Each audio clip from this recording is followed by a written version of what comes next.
let's talk ableism, the power of asking the questions that make us uncomfortable, and what brands can be doing to make the industry more inclusive. With Trish. Hi.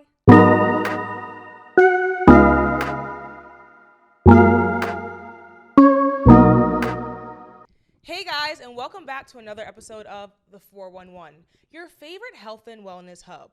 I'm so excited to introduce today's guest because she's a woman that wears many hats: beauty brand founder, educator, and most importantly, inclusivity activist. Trish, everyone, welcome. Thanks. I'm so excited to have her here. She's just like a wealth of knowledge. She's doing so much to bring awareness to how the beauty brand, honestly, the entire world. I would argue you branch it to different markets, but specifically the beauty. Blushing. The beauty industry can be way more inclusive. So welcome. Thank you. Thank you for having me. I'm Of very course. excited. Of course, of course. I mean, I feel like I just want to dive in from the beginning. So, like I said, Trish owns a beauty brand, and the focus of the beauty brand is to make makeup tools and stickers and just products that are inclusive to all abled and disabled people, making sure everyone has access to beauty. And so I'm just curious how this idea started. Take us back to the beginning. Even, I don't know if Hong Kong ties into it, but I want you to start from Hong Kong. Like, let us know who you are. Okay, so I'm very much a third culture kid. Okay. I was born in Hong Kong, but to Indian parents, and my mom is American, and my dad was born in Hong Kong, and it was a very interesting environment to grow up in. Like every holiday was celebrated, which is great. Yeah. But I just was kind of ugly. Like, I know we all go through an ugly phase, but that really hit me hard. And I really struggled with like the way that I looked. And so my mom was like, oh, you know, you go to the bathroom, and she had this like amazing dresser. And every time she used to leave the house, like for like an event or whatever it was, I would just like go straight to that dresser and explore with the makeup. And so when I was finally like old enough and, you know, ready to explore, she was like, hey, like, why do you play with eyeliner? And it was always these really fun colors like blue, green, purple. And without that experimentation of makeup and using it as like an armor, a barrier, I would not be here today. So that's kind of where the origin of my interest in beauty started. And as time went on, like I would just experiment. At 16, I decided to do a fashion show participation as like a makeup artist, and it was all about saving the street markets in Hong Kong. And I got MAC sponsorship. Like, wow. That's incredible. I didn't think it was at the time, but now I'm like, oh, like I Yeah, did like that. that's a slay. Yeah. And they were super happy to support me. And then I just kind of got in my head that like, okay, makeup is something I really, really love. I want to explore and I want to see longevity in. So I went off to do my degree in the UK in business. And makeup was just one of those things where I was like, how can I still like make this work? How can I make my passion work? And so I decided to do extra training on the side of the degree and, you know, make sure that I was qualified to be able to like touch people's face and, you know, make them look and feel the best that they can be. And then the journey of the workshops began. Okay. So before any product was even a conception, it was always about making people feel like they had access to something that could make them look and feel comfortable in their own skin. So I actually started off with like men in the military. Oh, wow. That had their faces kind of disrupted by accidents, shrapnel, things blowing up. And I remember I did this guy's makeup once, and it was just for his wedding day, just so he could look great in pictures. And then I was like, I love this. Like, I love the part of makeup that just makes people feel confident enough to be a part of every day. And so I started working with people with cancer, and one of the people that I ended up working with who had cancer ended up having, obviously like loads of motor issues because they poked and prodded at hands and arms. And I was like, wow, like you've lost lashes, you've lost brows, you look different. That's tough. But also, the reason that you're in this position is because you're transitioning gender. Because for FTM transitions, and MTF transitions, mainly MTF transitions, you get pumped full of estrogen and hormones, which then leads to breast cancer. Yeah. And so not only were we dealing with the typical chemotherapy losses, but we were also dealing with identity loss of wanting to look feminine and not being able to do so. So that's how the workshop started, and that's how I understood, like, everybody has such different and unique beauty needs. And that was when I was like, okay, like, maybe I can do something about it. Wow. So originally the workshops were just were you doing their makeup, or were you trying to leave them with like long-lasting tools so eventually they could do their own makeup? Yeah, so it was like a goodie bag that I would assemble, contacting different PRs, and then it would be like, okay, let's teach you how to do this. Like, give you the tools, tips, tricks, techniques on whatever you want. Yeah. And then I was going into like a lot of like centers, youth centers. It was really interesting because it's an environment which I was kind of shocked to be in. A lot of kids that I saw that were like under 18 were going to this youth center to feel safe and to feel loved because a lot of their parents had abandoned them due to their gender choice. Oh, wow. Yeah.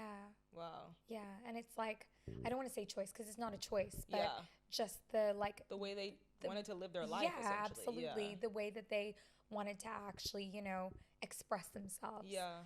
And if your child expressing a different gender is going to make you kick them out. Yeah. Like what? Yeah. Also, what do you expect that kid to really, like, take from that situation? You know what I mean? Yeah. Wow, so that's incredible. So you were essentially giving them a platform to feel confident and give to them what their parents couldn't give, it sounds like. Yeah, I mean, that is and what Cole Creatives is really about. Yeah. So she is the founder. You segued it perfectly.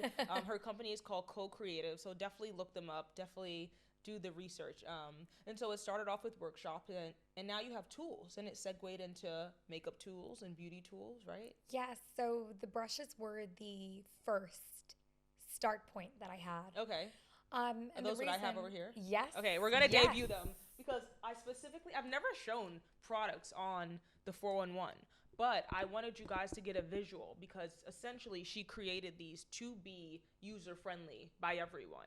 And so I'm a visual person, so I want you guys to see exactly what they are. And then I'm excited to walk through Please. What they each and all serve. Here, I'll let you. So I think let's take them out. These are the brushes. Yeah, they're so soft. Bend them. Wow. All the way. Wait, it's not going to ring? No, go for it. So like this is the Flex collection. Wow. This is what ended up being the like end result and goal of like, figuring out how to create a medium product that everyone could use. And this is.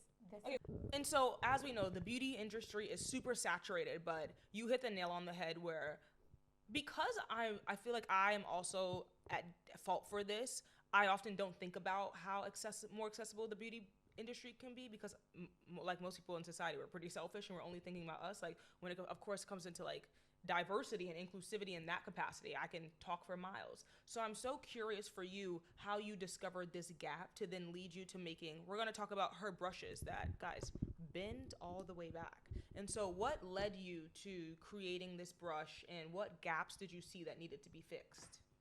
This is going to sound really wild, but I just couldn't believe that it wasn't a thing. Really? Like I was like, what?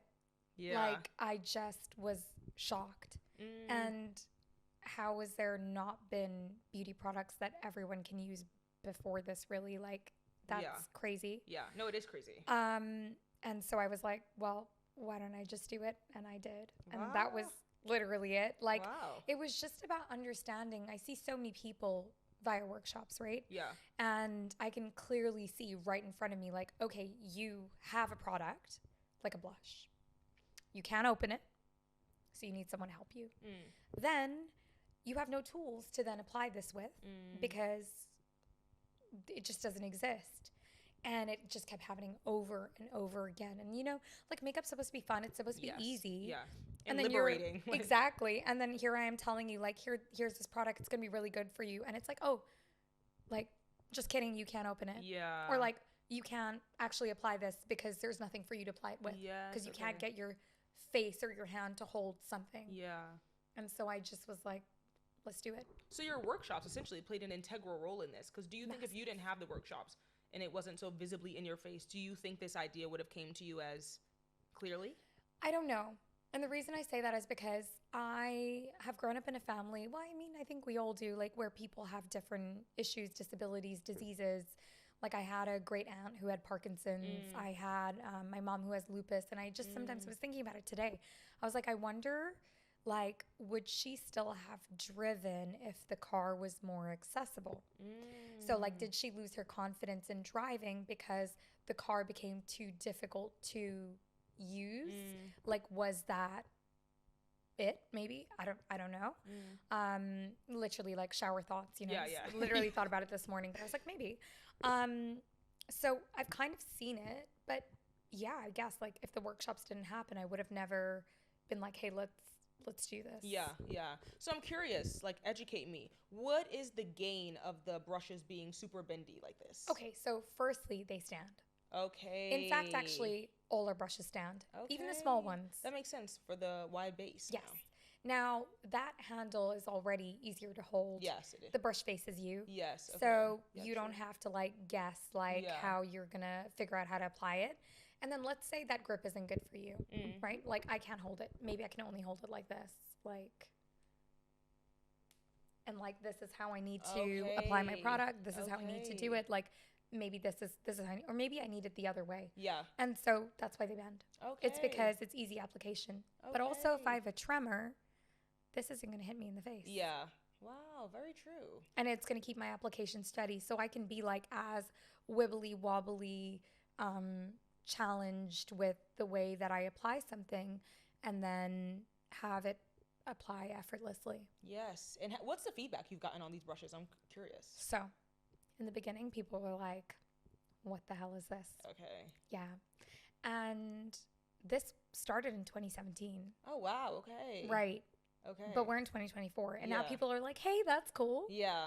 It took some time to gain its momentum. Of course. And I think like that's a good thing, but it's also like we weren't ready for it, and that's okay. Okay. And there have been people that have been using these brushes for 7 years now. Okay. And there are people that are just finding them like last month. Yeah. And that's cool. Yeah. I think it's exciting to do something first. It's exciting to do something new, but it comes with the risk. It's not, you know, the most amazing viral thing that everyone's talking about. But that's okay. Yeah, it is okay. Yeah. And I would also argue sometimes it takes time for society to catch up to you, because you make a great point with timing. A lot of times we create things and I think the natural innate feeling is like, I hope it does well. I hope it succeeds. You know what I mean? But it took time. But at the same time, today, I would argue the idea of inclusivity is a big topic of conversation. You have major brands. I'm pretty sure even doesn't Rare Beauty make sure their makeup products are inclusive to all peoples. And so I think it's really cool for you to, you kind of almost like had an advantage. You know what I mean? Like for 7 years, you've been perfecting the products, understanding the need, like perfecting, not even perfecting, maybe the better word is just having the conversation. So now when it's a topic of conversation for, I mean, Vogue, Marie Claire, all these big productions, you're like, no, I know. And I've like been talking about this, you know what I mean? And it's cool when other people are open to listening. I think that's the key part here. Absolutely. I think like it is really great. You're right, you know, it comes with a great advantage. It's so cool to talk about, but it takes time. Yeah. It takes time. I think like I wouldn't want this to put off anybody else from doing it, because sometimes people just aren't ready for that kind of conversation, but it's so exciting. Like I remember when I was doing this, I was like, oh, I hope like, you know, people at universities talk about this. Yes. Like that was my like thing. Like I hope that I'm used as a case study somewhere, you know? Or I hope as well at the same time, obviously, that this changes someone's life. And that was the main goal. It wasn't so much about like publicity and all this. Yeah. It's about being able to actually just help people that need it. And I think the best part about it, or the thing that I wanted to communicate, was I have no disabilities. I use these tools.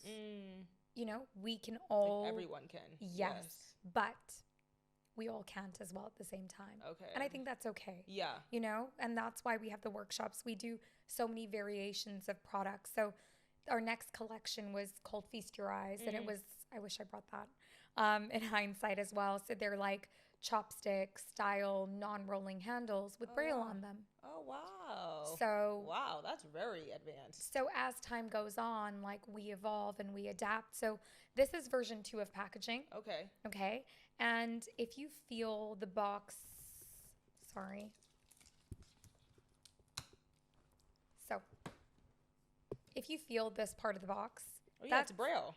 It's an embossed QR code. Okay, okay. So you'll be able to scan that, and it will lead you to an audio visual guide. Okay. So if you can't Is that why it's raised? So that, yes. Wow. It's not Braille, everyone. Don't listen to me. This is good conversation, though, because I feel like me having this conversation with you, if I'm being completely transparent, I almost feel uncomfortable, which I'm sure a lot of people can relate to, because it's just showing how much I don't know, you know what I mean, about making, like, the part of just making the beauty space more inclusive and what steps to take.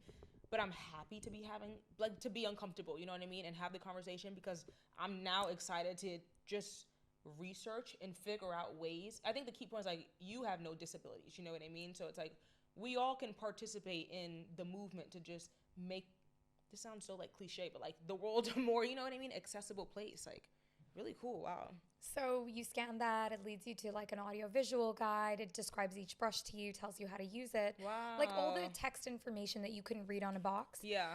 You don't even have to be blind for that though. Yeah. Like maybe just like, the font's hard to read. Yeah. Maybe I see this and I'm like, I don't get it and I need to see a video. Yeah. Like that's, you know. I'm also just a visual learner, like even with the word. So you're so right. It doesn't have to be limited to. Yeah, exactly. And I just think, you know, it's really nice that you say that, because I feel like we're never too old to learn. Of course, I agree. And we're never too old to have something that makes us feel uncomfortable, because we can't know everything. Of course.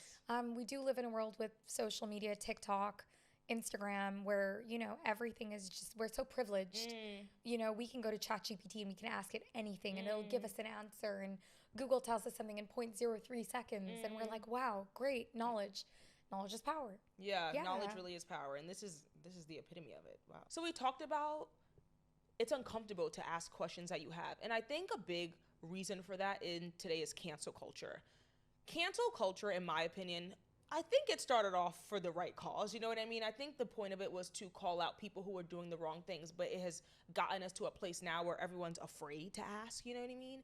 And so I'm curious what your thoughts on cancel culture are and how, like, the detriment is doing to society, but as well, like, how can people get over the hump of cancel culture to get back to a place where we ask honest, vulnerable, like, raw questions, but that help us grow? I love this. Yeah. I love the idea of that, because I feel like we are in a place where we are currently worried about cultural appropriation instead of cultural appreciation. And that's something that I feel really strongly about, because I can't tell you how many times I broach this topic in a lecture about inclusivity, diversity, equity, equality, and people are too scared to just voice an opinion and even ask. And I just think there's no such thing as the wrong kind of thing to say or ask anymore. I think curiosity is amazing, and I feel like it should just be encouraged all the way around. Yes. How else are we supposed to learn? I agree. I feel like you hit the nail on the head, because I even remember a course I had in high school that was specifically, I went to a predominantly white high school. I mean, I think we had a situation where someone wrote the N-word and it was horrible, and they were like gathered all the black kids, and it was 6 of us and we all fit in a classroom, and that like stands out in my head so much. But I remember after that, my class, it was specifically created to foster a conversation around race and things that predominantly white communities don't talk about. And I remember that topic came up in the class, and one of the boys in the class definitely, I think, said things that people could have been offended by. We talked about, like, judging people walking on the street. And I remember he even said, like, if I saw a black man come on the street, I'm changing cars because, like, he's probably is dangerous. And the natural reaction is to be like, what'd you say, and get so angry.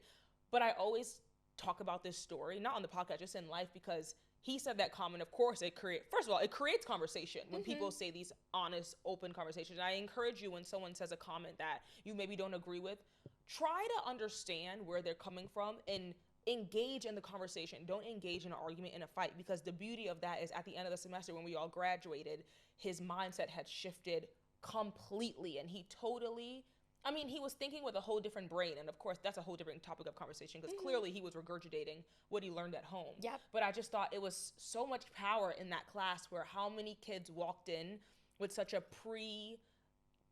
determined mindset of race, social class, ableism, everything, and then they left with their own minds. And I think that's the core of this, is when you just allow yourself to create your own opinion, you won't actually believe half the things you think you believe. And so, I mean, that's amazing. I'm glad that you encourage that in your lecture. And yeah, I mean, we did a lecture on the mob wife aesthetic, and I was like, hands up if you find that offensive. Yeah, you know? yeah. And the Italian girl was like, yeah, low-key I do. Yeah. And someone was like, oh, well, why? And one of them got kind of annoyed, like, what do you mean, why? And I was like, well, she obviously doesn't know, so go ahead, explain it, Go for it. Like, explain why this could be perceived as offensive for people of your culture. Yeah. And, it was a great conversation. Everybody learned. Even me, to an extent. So, super important. So important. And I think we'll end off it creates conversation, and conversation is key for any progress to happen in the world, period. For sure. Wow. I feel like my next question would be then, let's start off positive. Yeah. I know we kind of lightly touched on rare beauty, but I would love you to call out brands, very mainstream brands, that are taking active steps, even if there's only one or two, you know what I mean? Be honest, because that will just shed light on the space we're in today, but who are taking active steps to make the beauty industry more inclusive. Well, Olay was one of the few brands that actually started off doing really great, like, adaptive packaging. Okay. And they made it open source. Okay. So it was, available for other businesses to do as well. And I think that's really cool. Yeah. And I believe there was also, Rare Beauty, of course. Yeah. Like, I love the way that the tops of her packaging are accessible. And I think that's really cool to see. I agree. And then And the shampoo brand. There was a shampoo brand that was also doing inclusive packaging. I think it was Herbal Essences, if I'm not mistaken. Oh, really? Yeah. Oh, what I love about Olay is that you said they made the packaging accessible to all, which I think is super important too, because I feel like this kind of ties into performative behavior, where sometimes when brands do things, it sometimes doesn't always feel like genuine, because it's like, because this is trending, is that why you made this? But I love the fact that Olay was like, no, we're doing this, and so everyone benefits from this. Here's our packaging. That's incredible. Yeah. Shout out Olay. I love that. Yeah, it was good. It was really good. Yeah, that's awesome. So then I feel like the better question is, what are steps you feel more brands can take to make the beauty brand more accessible? I feel like packaging is an easy one. Yeah, it is, but it's expensive. Okay. So, like, I think one of the biggest issues we'll always find is, like, it's a business. Yeah. And, like, as much as I would say, like, packaging, like, yeah, just change your packaging. It's tricky. It's expensive. And you have to be willing to make that cut. Yeah. So, okay. yeah. But, yeah, packaging for sure. Like, 100%, like, add an embossed QR code, let people scan it, let people figure out what's going on. Are there any other ways you feel like they can enhance the industry? Increase your font size. Okay. Yeah, wow. like that's things, little things. changes. Yeah, Okay. yeah. Increase your font size, make it legible for everyone. Okay. And just like spacing. I mean, there's also like so many other different disabilities, neurodivergence, for example. Like maybe just put less, maybe put some pictures, like make it easier for other people to visually understand what's going on with your product. Yeah. Instead of just having loads of text on there. Yeah. Because that might make somebody that's dyslexic be like, okay, I get it. Yeah. And not even be encouraged to want to use the products. That's so true. Wow. I love what you say about visual learning, because we often talk about like ADD and ADHD and like the mind races everywhere. And I'm definitely one of those mind races everywhere. So that's why I am such a visual person. That's why I love I can't stop feeling the QR code, because I'm like, I would totally use that feature of it. You know what I mean? Because it channels different parts of the brain. Sometimes also, even if you can read the font, you do so much reading in your day-to-day. Maybe sometimes you just want a break where you're like, listen, I just want to hear something for once and not have to read it. Wow, incredible. I love that. I love that. We also have Trish. Her brand's called Co-Creative. So let's call them Co-Creatives. They're quick stickies. And they're guides for you to do your eyeshadow, eyeliner. And again, another product I will definitely use. You guys know I am a huge beauty enthusiast, but you will never see me wearing eyeliner. For the sole fact, I feel like it's too tricky and it's too complicated. I remember I did a brand campaign for, maybe it was Stila, and I feel like I redid the eyeliner 10 times because eyeliner is so difficult to me. And so I think this would help everyone, anyone and everyone. I feel like I keep pausing because obviously the whole idea of your brand was to make it more accessible to people with disabilities. But what I love is there's clearly a clear theme that everyone can use these, and they have the race QR code. There are photos on the back of how exactly to use the stickers as well as written directions. But even your written directions, I love how they're just 1, 2, 3, 4 easy steps. You know what I mean? Not intimidating, not overwhelming. So this is incredible. Definitely check out Co-Creatives and her beauty tools. And this is a message to everyone who, I even think if you just struggle with makeup, you know what I mean? These are such a clear step-by-step guide on how to make it more approachable. So. But it wasn't always clear. Okay, yeah. Right, yes. right. So like this is brand new packaging where based off feedback. You just said that, yeah. Literally. So we always listen to what people, think, and we love their opinions, and our community is always going to be our superpower. And they were like, yeah, it's great, but I don't know what's inside. Yeah. And I don't know what it's going to look like and what's the end look going to be like. And I was like, okay. And they were like, oh, but like the instructions on the back, like if I'm at a supermarket, I'm not gonna know. Yeah. And I was like, okay. Yeah. Noted, you know? Yes. And so we made changes. Wow. And I think it's good to make changes. No, so good. And I even love that point. Like everything's evolving and it's okay to not get things right the first time. There's so many hidden messages in what you're saying. I'm like, folks, don't miss it, because I feel like you say it so eloquently, you know what I mean? And we talked about this before, but she does lectures, and I don't know if you can tell. I'm like, you're just such a fluid, eloquent speaker, and your voice has such a flow to it that I feel like there's all these like hidden messages in them that I'm like, people do not, you know what I mean? Do not miss that. But I love that because I do think we live in a world, you kind of touched on it earlier, where specifically with social media, in the role of social media, everyone feels like they have to be doing everything and then be the best at that everything. And that is just, in my opinion, one of the biggest deficits of society today, because we can't all be doing everything and be the best at it. You know what I mean? It adds unnecessary pressure, both physically and emotionally and mentally. And so I love that. Like, take your time, experiment, have trial and errors. It's generally the only way you can get, you know what I mean? Get to this version where it's like a way better, more improved version of your original one. So that's awesome. But it's okay to fail as well. Yes, totally. Like, it happens. And it's gonna happen. You know what I mean? Like, I almost would argue it has to happen for you to get where you need to get. So that's awesome. Okay, so I feel like we're jumping a little bit back, but I do want to dive deeper into the creation of Co-Creatives. I know you saw a deficit, you saw a need, you filled that need, but again, you made it sound way more eloquent than I'm sure it was. So I'm just curious what the day-to-day just grind was like to really see the product and everything come alive. Well, I think the first thing is, like, I didn't let anybody influence me. I knew what I wanted to do, and I was like, okay, I'm going to do this. And that is a really, really difficult thing to do, because I feel like sometimes we get into the habit of, like, too many opinions, too many cooks. And I'm all for feedback, but I knew what I needed to do. Like, I knew how I was going to make this work. And I think, like, there are 3 things that I would say we have to really ask ourselves. One is, like, what is our personal brand? And how are we going to make this tie in with other things that we like? So I started to make visual mood boards. Okay. And it was literally about, like, pinning on Pinterest. This is me. These are brands I like. Let's marry it together. Okay. Literally, like, these are my favorite colors. I love that. Okay. This is my inspiration. And a big part of my brand is an homage to Hong Kong and Hong Kong's culture. So the Flex Collection box has a little Chinese details. It was actually all about flower shops. I used to go for lunch with my parents every week to this place, and it had a really beautiful Chinese pottery flower shop. And I just remember, like, going past it every week, and so inspiring. Like, love that. So how could I weave in things that matter to me from a branding perspective and make it work. Yeah. The Quickie Stickies packaging is inspired by Lucky Money envelopes. Okay. I see that now. Wow. Wait, it really is. I so see that. Yeah. That's awesome. So it's like every detail in the brand, like the Feast Your Eyes collection reminds me of going to America, visiting my grandparents, and ordering Lotus in takeaway. And it's in a Chinese takeaway box.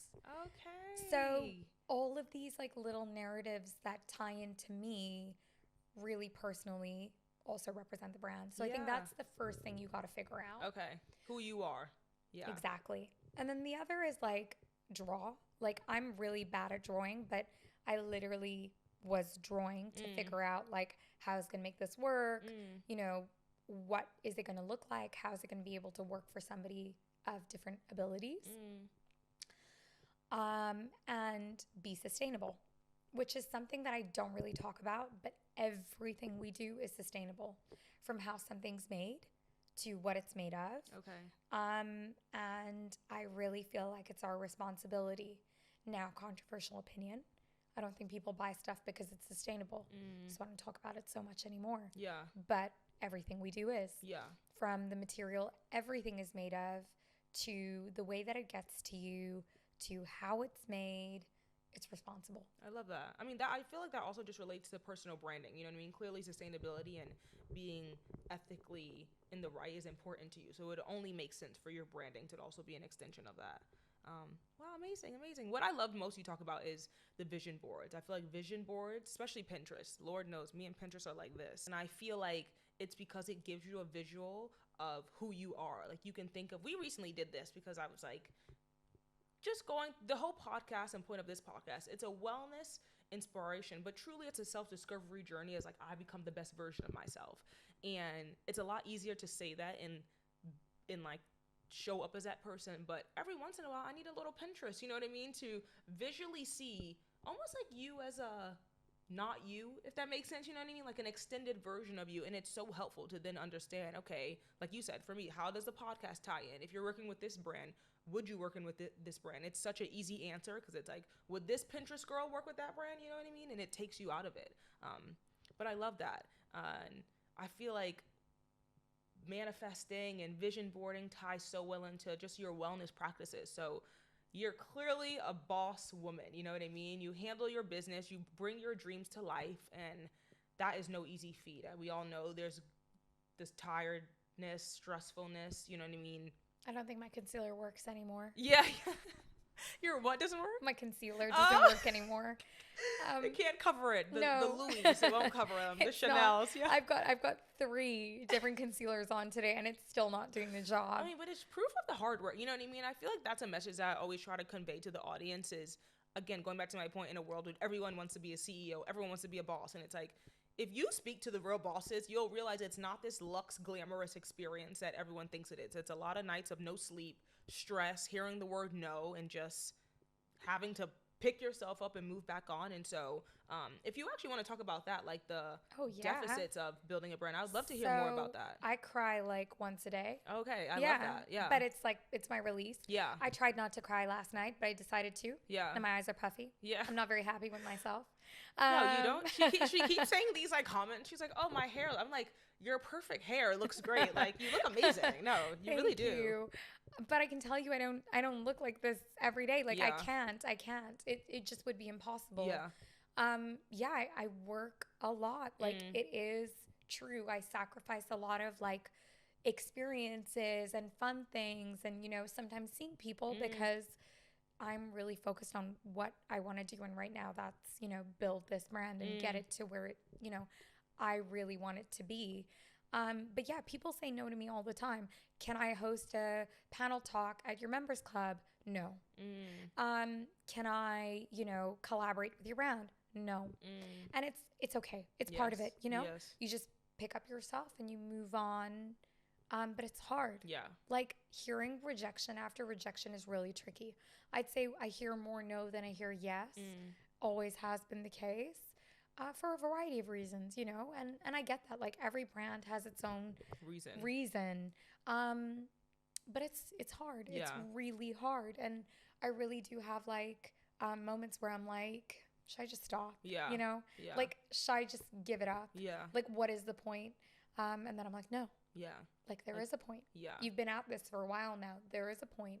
But it can be so discouraging and disheartening. Yeah. I think especially when you have a small team. We were bonding over this. We both kind of are like, I mean, everyone knows Chloe works with me, but like you as well have a pretty one woman, maybe 2-person team. And I feel like when you don't have 10 people constantly reminding you of the great you're doing in the world, it's you reminding yourself. And we all know how critical the self can be. So it's tough. You know what I mean? I heard a statistic yesterday that we have 6,000 thoughts in a day. Oh gosh, that is really, hearing that number is like, whoa, that's crazy. Whoa.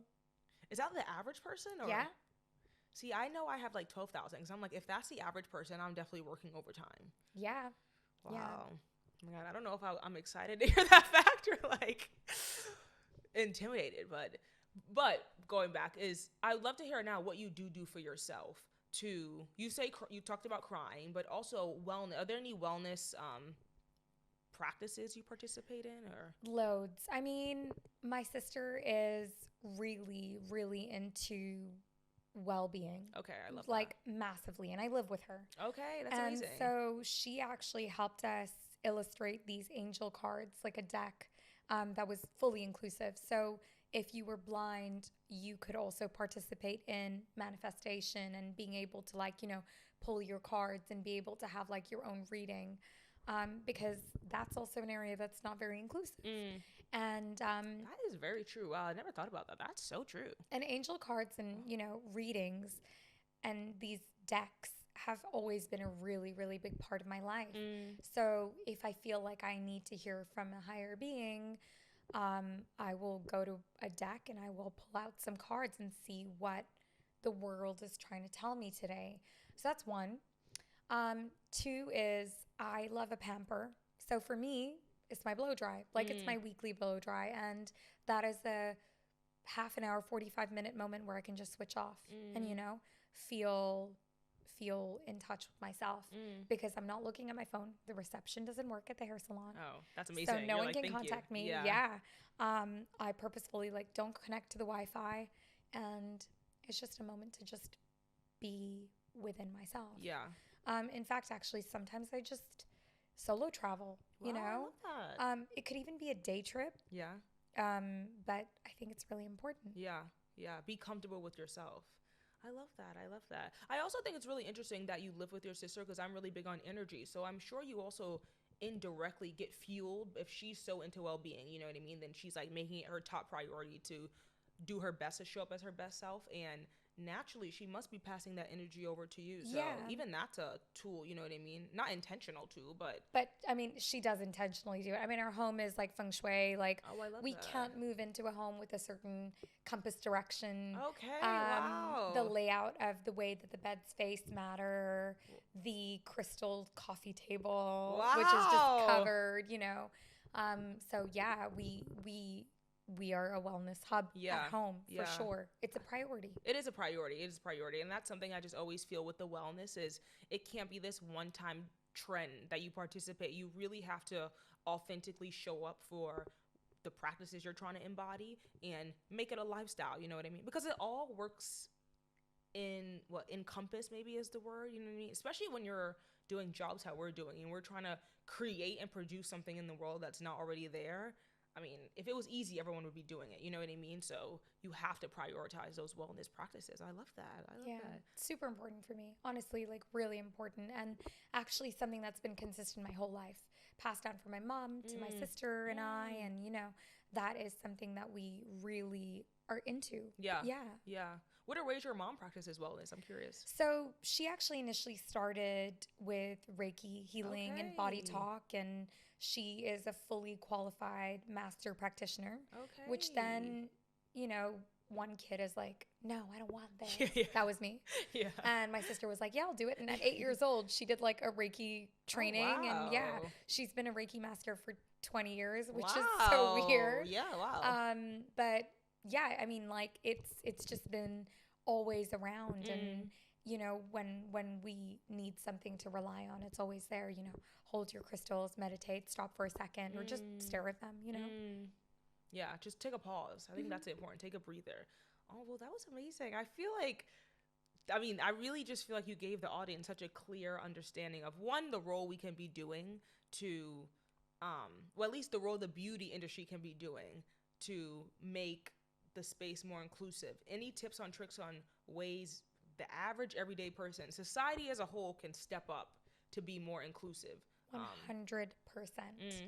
Mm, I think it's really important to do like the little things, you Okay. know, like when you see something that looks different, don't be like, oh, that's weird. yeah, okay. Because I think the one thing that Right, even really, language, the word weird, yeah. yeah, like I feel like we have this really big prejudice on what inclusivity is. And I think avoiding it, ignoring it is not the solution. Faux inclusivity is also not it, though. Like, there have been a lot of brands and businesses that have been like, oh, we'll just put some disabled people on our campaign. And it's like, it doesn't work that way. Yeah. Like, it that's really so doesn't work that performative. way. Yeah, no, it is. And tokenism. I talk about tokenism all the time. Like, that's a real thing. And that's even worse, honestly, because then you're not really initiating any change. You're just, it's for yourself. It's all self-gain. Yeah. Wow. I'm glad you brought that up. Yeah, I think that's super important. Like, I feel like, you know, be organic, ask questions. Like, we don't ask enough questions, I think. Like, you know, it doesn't give people the opportunity to be able to actually, you know, answer them for you sometimes. And like we said earlier, knowledge is power. Like, just be curious. Yeah. You know, be willing to learn. And if something looks, as I said, weird to you, ask the right questions. Yeah, so true. I feel like if there are any brand founders listening to this, I feel like so many brands are even shy to say, like, if you're blind, what's a way we can make this makeup palette more accessible? You know what I mean? If you have mobile disabilities, like, it's that simple. And I think you've almost like freed the minds, because most people are afraid to ask questions. You know what I mean? And myself included. If you ever fear that you might be taken the wrong way, but you're right. I think when people can feel your intention and your energy, and if it's just honest and organic, people are happy to answer. You know what I mean? So I love that. Thank you. Oh, not at all. Yeah. Well, thanks for sharing your journey, your experience, and just honestly leaving the community with amazing feedback on ways we can just do our part and play a better role. It was honestly an honor to have you on here. I feel like I learned just as much as everyone else. I'm like, oh my God, I have more questions now too. But I'll ask them off camera. But thank you so much for coming on the 411, and we're just so happy to have you. No, that's really sweet. Thank you. It actually means so much to me, and I actually really loved this. Oh, I love that. I love that. See Trish now on all the podcasts to be. She's going to be like, tomorrow, next week. I love it, though. Oh, well, thanks. Thank you. Yeah, of course. Talk to you guys later. Bye. Good morning, good morning, good morning. Today is Tuesday, August 29th. There will never be a Tuesday, August 29th, 2023. Actually, there will never be this moment or this second or this hour. Be positive, be happy, drink your water, be joyful, be thankful. Do not compare yourself to others. The goal in life is to define what makes you happy is you against you. Thank you so much for watching another episode of the 411. I'll never stop saying thank you for you guys' endless support. And just a reminder, when you press subscribe, it does so much for the podcast, for me as a brand. And so please don't forget to press subscribe, leave thoughts about the way the episode made you feel, and show that love. So thank you so much.